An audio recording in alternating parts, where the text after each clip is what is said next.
Dan opung saya bermimpi bahwa saya titisan dari ya beberapa tingkat di atas saya, opung saya juga. Ya dari kacamata orang awam kan pengen tahu sebenarnya apa sih itu okultisme gitu. Baik biblis menurut Alkitab maupun secara konkret di lapangan itu memang ada. Apakah praktik okultisme ini juga dipakai di dalam satanisme atau tidak?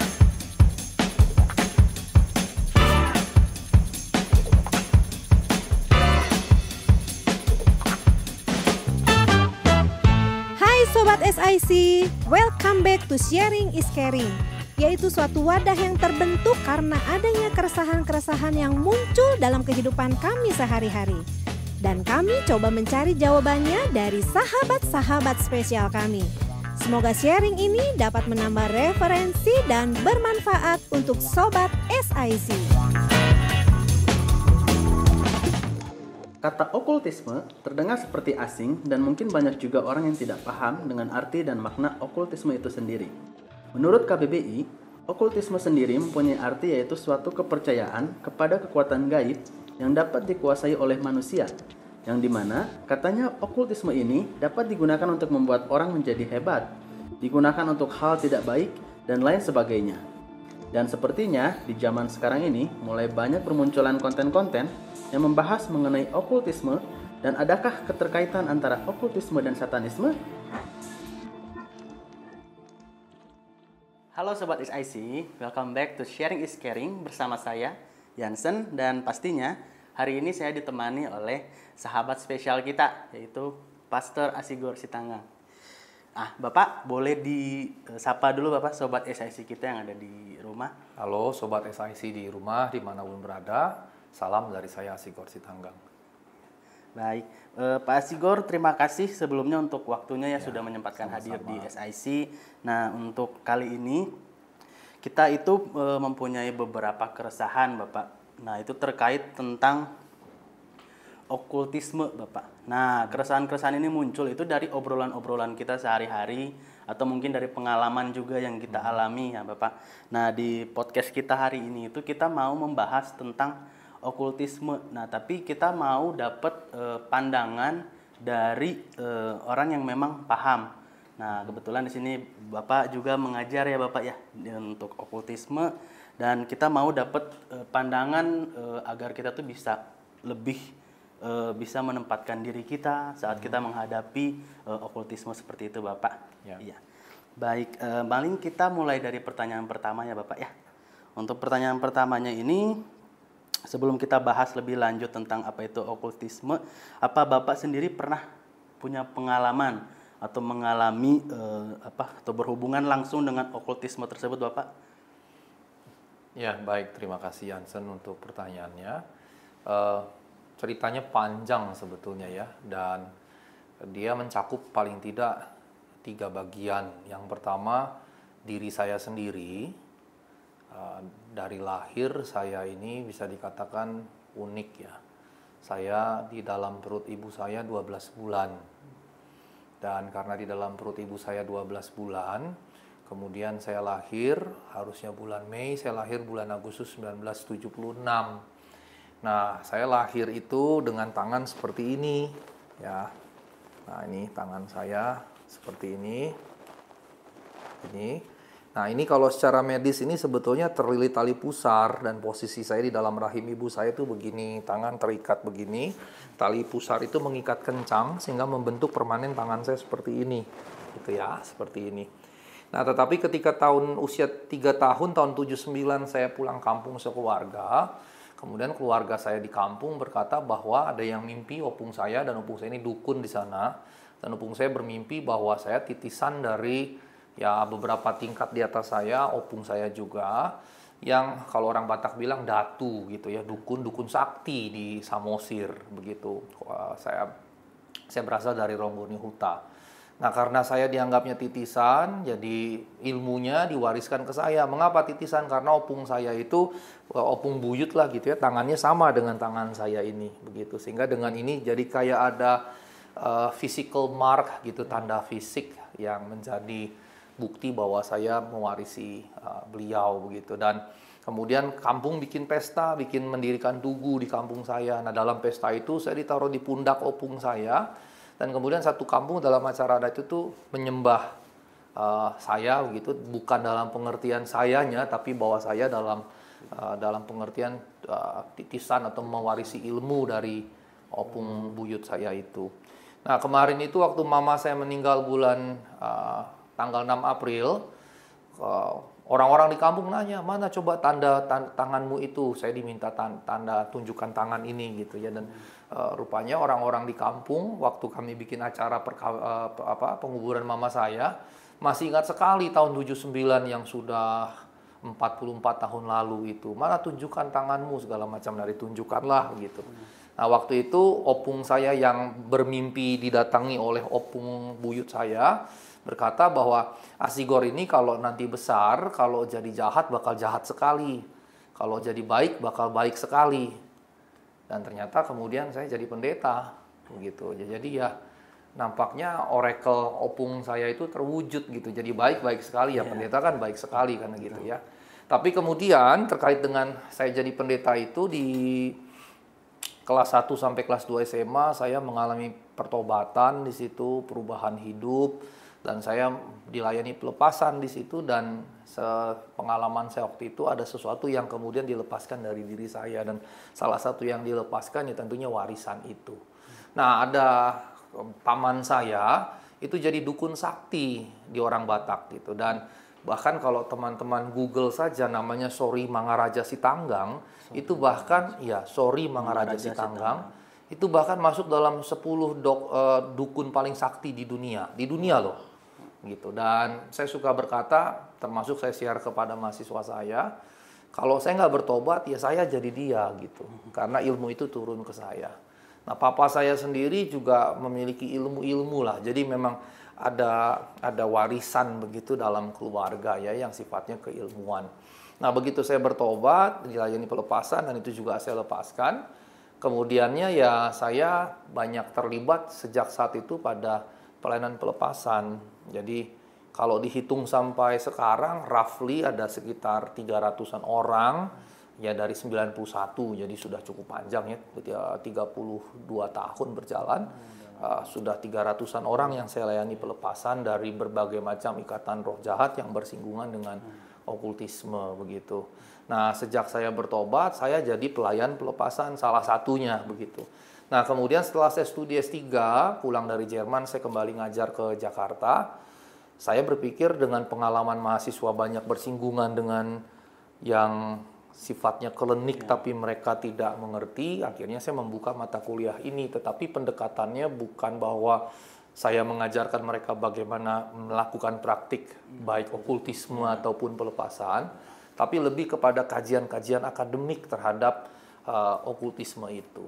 Nah, ini jadi 3 bagian yang secara ringkas saya katakan tadi berkaitan. Yang pertama tentunya pengalaman hidup dari lahir, yang kedua pertobatan saya, yang ketiga juga saya mengajar mengampu mata kuliah ini. Kira-kira begitu Jansen latar belakang. Baik, terima kasih Pak Asigor. Berarti memang dari sejarahnya juga latar belakang kehidupan Bapak sudah bersinggungan sekali ya dengan okultisme. Nah, dan untuk okultisme sendiri itu kan sekarang lagi marak banget ya, apalagi di era sekarang, zaman sekarang itu banyak banget yang mulai kayak memberhalakan benda atau percaya terhadap suatu ilmu seperti itu Bapak. Nah, kami itu kan ya dari kacamata orang awam kami pengen tahu sebenarnya apa sih itu okultisme gitu, dan awal mulanya itu dari mana bisa muncul okultisme seperti itu Bapak? Ya, baik. Jadi dia bisa dilihat dari 2 sisi Jansen. Yang pertama kalau dari segi keilmuan, ya kalau dari segi keilmuan berarti itu sebuah studi, sebuah kajian. Sebuah studi, sebuah kajian kritis terhadap praktik-praktiknya, praktik okultisme. Nah, kalau dia sebagai kajian, maka kita hanya mempelajarinya dari perspektif keilmuan. Nah, yang saya lakukan di kampus saya tentunya poin yang pertama, yaitu melihatnya dari segi keilmuan, melakukan penyelidikan-penyelidikan secara ilmiah, akademis, objektif. Tapi di sisi yang lain, okultisme itu juga bisa berarti praktik. Praktik-praktik yang berkaitan dengan hal-hal yang sifatnya baik mistik ataupun klinik begitu. Nah, untuk bagian yang kedua ini berarti okultisme mencakup berbagai macam hal, mulai dari perdukunan, mulai juga kemudian divinasi, manggil roh, kemudian benda-benda yang dianggap punya kekuatan, jimat dan seterusnya. Dan juga pada praktisi itu, misalnya sang dukun itu sendiri, dan juga termasuk misalnya Ouija board gitu ya, atau kartu tarot, atau juga kalau di kita itu jai langkung gitu, ya jai langkung. Tapi juga termasuk orang-orang yang mengalami kerasukan. Jadi katakanlah ada roh yang merasuk dalam dirinya, bisa dalam pengertian sengaja, yaitu roh itu dipanggil, nah itu masuk divinasi, atau bisa juga tidak disengaja tapi gangguan sifatnya, gitu. Nah ini semua yang dimaksud atau dicakup dalam okultisme itu. Jadi ada dua hal. Pertama bisa sifatnya kajian, tapi ini berarti akademik. Kalau yang kedua sifatnya praktis. Begitu. Iya. Baik. Nah, ini Pak Asigor, aku juga punya pengalaman ya. Maksudnya, aku kan asli dari Ambon ya. Nah, terus pas pulang itu pernah ditawarin sama saudara, sama sepupu itu, dikasih, kalau di Ambon dibilangnya, kalau di sini bilangnya jimat. Kalau di sana bilang opo-opo. Nah, itu kayak pegangan kita. Nah, itu buat kepercayaan, kayak misalkan nanti biar aman di Jawa sana. Nah, dibilangnya kayak gitu kan. Nah, tapi apakah kita, maksudnya kan sudah ikut Kristus gitu Pak, terus kita masih percaya dengan hal-hal seperti itu, apakah itu hal yang baik atau tidak? Atau misalkan budaya seperti itu kan biasanya, apalagi yang ada wilayah-wilayah di Indonesia ini kan kayak etnis kan, banyak yang dia kental ya Bapak ya dengan adatnya yang harus mau nggak mau diikutin karena itu sudah turun-temurun dari leluhurnya seperti itu. Nah, tapi kita kan sebagai Kristen yang sudah lahir baru kan kita kayak pengen udah nggak percaya hal seperti itu. Nah, gimana caranya kita sebagai orang Kristen yang sudah ditebus, yang sudah percaya, kita bisa memberitahu gitu kepada saudara kita atau keluarga kita untuk tidak percaya hal-hal seperti itu lagi gitu. Oke, baik, terima kasih. Saya pikir tadi pertanyaannya bagaimana tanggapan saya terkait itu ya, tapi ternyata bagaimana menyampaikannya kepada orang lain. Nah, pertama terkait itu dulu, kita mesti paham dulu bahwa kuasa itu ada, ya bukan berarti bahwa itu tidak ada, kuasa itu ada. Kalau kita bicara kepada orang-orang Barat sekuler, mereka pasti akan bilang ini omong kosong, nonsens, nggak masuk akal, nggak ada gitu. Kalau di Barat itu wajar karena pengaruh rasionalisme, begitu ya, materialisme, yang ujungnya juga ke teori evolusi segala macam. Di mana dalam pemahaman Barat dengan rasionalisme, sekularisme, termasuk juga hal-hal yang berkaitan dengan itu, materialisme misalnya, bagi mereka kan nggak ada roh, yang ada hanya materi. Sehingga orang Barat tidak akan pernah menerima kehadiran itu. Tapi kalau kita lihat dalam konteks Indonesia atau Asia lebih luas, kita kan ada di budaya yang secara umum dekat sekali dengan roh-roh ya. Dekat sekali dengan roh-roh. Bahkan dahulu kala kita mau tebang pohon saja kita permisi dulu. Karena takutnya pohon itu ada rohnya gitu. Bahkan sampai sekarang praktik itu masih banyak di Indonesia, di Thailand apalagi gitu. Di Bali misalnya kita nggak boleh sembarangan tebang pohon karena tadi yang saya jelaskan spiritualisme, percaya pada hal-hal yang non material, maupun juga spiritisme, percaya pada adanya roh-roh. Nah, ketika dia dikombinasi, ini mirip seperti dulu dinamisme gitu ya. Jadi roh-roh itu ada, dan roh-roh itu juga ada di antara benda-benda, pohon dan seterusnya, termasuk kemudian jimat, termasuk juga benda-benda keramat, kuburan dan yang lain-lain gitu. Nah, jadi kuasa itu harus kita pahami secara baik biblis menurut Alkitab maupun secara konkret di lapangan itu memang ada. Nah, tapi yang kedua, di sisi yang lain, walaupun kita percaya itu ada, tapi kita mesti tahu bahwa kita mempercayai Allah dalam Kristus yang jauh lebih besar daripada roh-roh itu, begitu ya. Nah, dalam banyak pengalaman saya yang saya amati adalah jelas bahwa roh-roh itu sebetulnya ya tidak hebat-hebat banget gitu ya, tidak hebat-hebat banget. Karenanya ketika kita masuk poin pertanyaan tadi bagaimana menyampaikannya, saya rasa dengan menunjukkan siapa sih Allah yang kita sembah, Allah itu seperti apa sih. Kalau misalnya Jansen tadi bilang dari Ambon bawa jimat ke Jawa begitu, berarti kan pertama Jansennya lemah gitu ya. Sehingga Jansen yang lemah ini butuh kuasa yang lebih besar, dan karenanya dengan jimat itu begitu. Tapi kalau kita memahami bahwa Allah yang kita sembah jauh lebih besar dari apapun, termasuk roh-roh itu, kita nggak perlu apa-apa gitu. Dimanapun kita berada, Allah ada karena Allah Maha Hadir. Allah yang hadir di Ambon juga hadir di Sukabumi. Sehingga kalau saya pindah dari Ambon ke Sukabumi atau ke Jakarta, saya nggak perlu tambahan apapun karena Allah yang saya sembah dalam Kristus di Ambon tetap berkuasa juga di Jakarta, berkuasa juga di Sukabumi dan lain-lain. Nah, ini selalu yang jadi pokok saya gitu, pokok pegangan saya. Dan ini yang jadi keyakinan saya betul-betul. Maka kalau saya melayani orang yang katanya diguna-guna segala macam, saya nggak merasa takut. Dan realitasnya adalah bahwa Allah kita jauh lebih hebat daripada itu semua, begitu. Dan saya cerita sedikit ya. Boleh Bapak. Saya punya mahasiswa waktu SMA, nggak punya pacar nih. Ini laki-laki semua kan. Nggak punya pacar. Dan tiap kali dia mau suka sama cewek ditolak terus gitu. Terus kemudian temennya ngasih, ini lu pakai nih, dengan ini lu bisa dapetin cewek gitu. Nah terus katanya beneran dia dapet cewek, begitu. Terus setelah dia kuliah di kampus saya ikut mata kuliah itu dia cerita, terus saya tanya, terus gimana? Saya bilang apa hebatnya? Sebetulnya nggak ada hebatnya sih Pak, karena berarti kan saya sebetulnya nggak layak disukai sama itu cewek kalau nggak ada ini. Nah saya bilang itulah jeleknya, saya bilang. Justru harusnya kamu mendapatkan berdasarkan kualitas apa yang pada diri kamu gitu, bukan karena ada kuasa gelap yang membutakan perempuan itu mungkin gitu kan. Jadi matanya dibutakan gitu akhirnya jadi suka gitu. Padahal sebetulnya tanpa itu nggak suka. Tapi dengan tidak ada itu kan justru jadi lebih tepat. Dan akhirnya kemudian dia buang itu katanya. Terus sekarang dia pacaran, terus saya godain mahasiswa saya tanya gini, lu dapat pacar masih pakai jimat Kak? Terus bilang, oh enggak Pak, saya nggak pakai jimat lagi. Terus saya tanya, bagaimana lebih bagus nggak? Ya lebih bagus nggak pakai jimat Pak, begitu. Dan dia dapat yang berkualitas lah, begitu ya.